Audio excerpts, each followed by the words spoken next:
Good morning aspirants, welcome to Exampur. मैं पूर्णिमा गौर स्वागत करती हूँ आप सभी का आप लोगों के अपने पंचामृत के इस सेशन में, जहाँ पे हम 5 मिनट में 5 क्वेश्चंस रिवाइज करते हैं अपने साइंस के।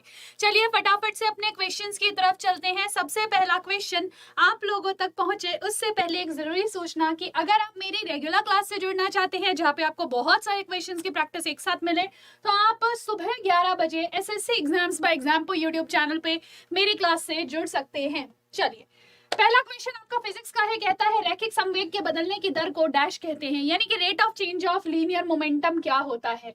तो मान लीजिए मेरे पास कोई भी एक लीनियर मोमेंटम है, एक रैखिक संवेग है, जिसको हम P से शो कर देते हैं, जिसको हम P से शो करते हैं। तो ये जो P से शो होने वाला लीनियर मोमेंटम है, जब इसका चेंज होता है, जब इसका रेट ऑफ चेंज की बात करते हैं, तो ये हमेशा फोर्स के बराबर होता है। ठीक है, ये किसके बराबर होता है? फोर्स के। और लीनियर मोमेंटम की बात करें, ये होता है मास इनटू वेलोसिटी। और जब मास इनटू वेलोसिटी को जब मैंने टाइम से डिवाइड किया, तो वेलोसिटी अपॉन टाइम होता है एक्सेलरेशन। और कहीं ना कहीं आप लोगों को फॉर्मूला मिल जाता है F इक्वल्स टू ma, यानी कि हमें बल मिल जाता है जो कि एक सदिश राशि होती है, एक वेक्टर क्वांटिटी होती है।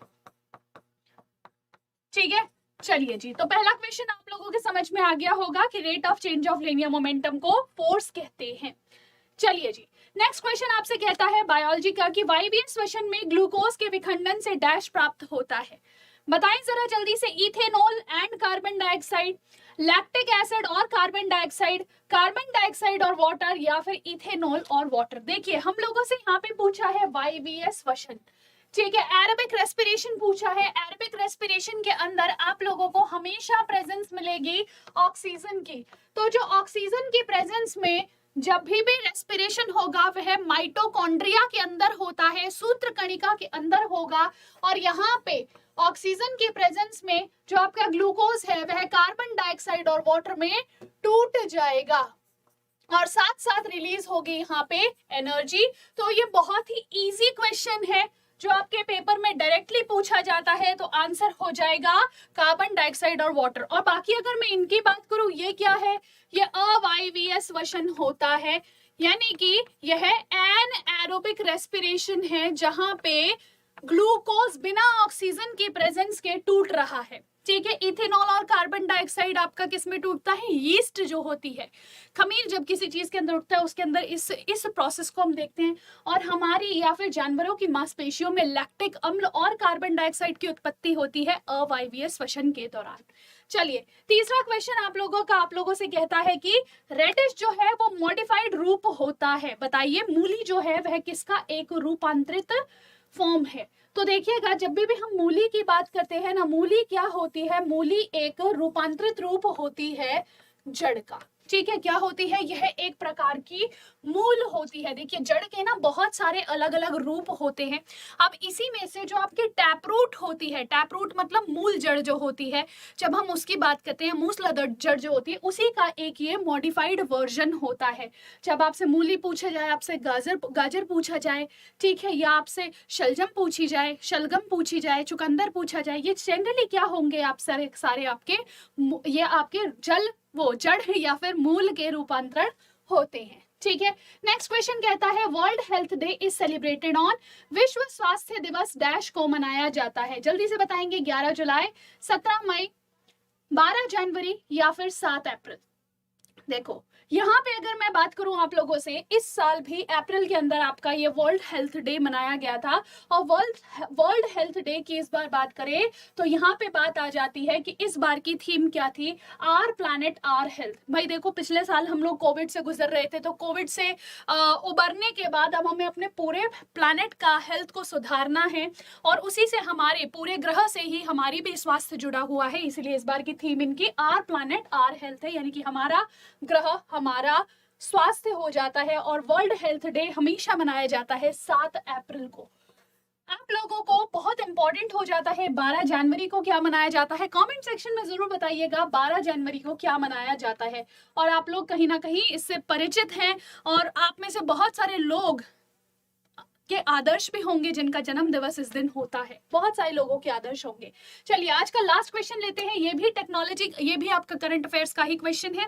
क्वेश्चन कहता है जम्मू के सांबा जिले की पल्ली गांव कार्बन न्यूट्रल पंचायत बन गया है।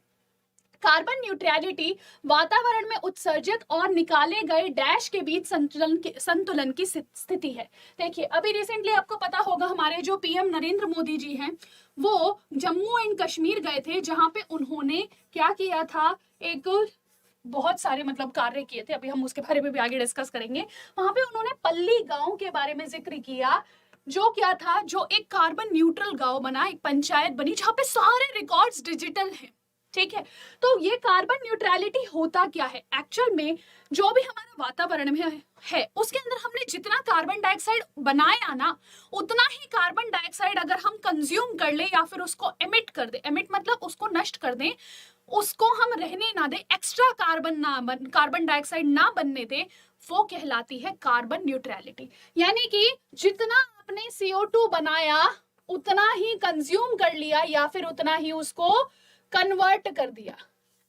ठीक है, जितना बनाया उतना ही CO2 आपने कंज्यूम कर लिया, उसको हम क्या कहते हैं, कार्बन डाइऑक्साइड न्यूट्रलिटी कहते हैं या कार्बन न्यूट्रलिटी कहते हैं। आंसर क्या हो जाएगा, कार्बन डाइऑक्साइड इसका सही उत्तर हो जाता है। नेक्स्ट बात यहाँ पे आ जाती है कि मैम जरा सा इसके बारे में भी बताइए। तो इन्होंने अभी हम जब मोदी जी गए थे, उन्होंने 500 किलोवाट के सोलर पैनल जो होते हैं, सोलर एनर्जी प्लांट जो है, उसका उन्होंने इनॉग्रेशन किया था। ठीक है, अनावरण किया था। तो और इसके साथ साथ ये जो पल्ली गांव है, इसके अंदर पूरा जो सारा का सारा काम होता है ना, वो सोलर एनर्जी के द्वारा ही होता है। साथ साथ यहाँ पे सभी रिकॉर्ड्स डिजिटल रूप से डाले गए हैं। ठीक है, और ग्लासगो जो डिक्लेरेशन हुआ था उसमें जो प्रतिज्ञा ली गई थी कि हमें कार्बन एमिशन को कम करना है, उसके रूप में एक बहुत ही बेहतर एग्जाम्पल सेट किया है भारत ने। ठीक है, तो ग्लासगो डिक्लेरेशन के अंदर ही हमने कार्बन न्यूट्रलिटी की बात करी थी, यानी कि जो हमारा कार्बन फुटप्रिंट है, कार्बन डाइऑक्साइड के उत्सर्जन जो हो रहा है, एक्स्ट्रा उत्सर्जन जो हो रहा है, उसको बैलेंस करना, जितना हम CO2 बनाएं उतना ही उसको कंज्यूम कर डालें या कम कर डालें, उसको हम कहते हैं carbon footprint, zero carbon footprint. ठीक है, तो ये जीरो कार्बन फुटप्रिंट की बात कहाँ की गई थी, ध्यान रखिएगा, ग्लासगो डिक्लेरेशन में इस चीज को इम्प्लीमेंट करने की बात की गई थी। और ये जो कार्बन न्यूट्रलिटी होती है, ये तभी हासिल होगी जब जितना कार्बन डाइऑक्साइड हम निकाल रहे हैं, बना रहे हैं, उतना ही कंज्यूम भी कर पाए।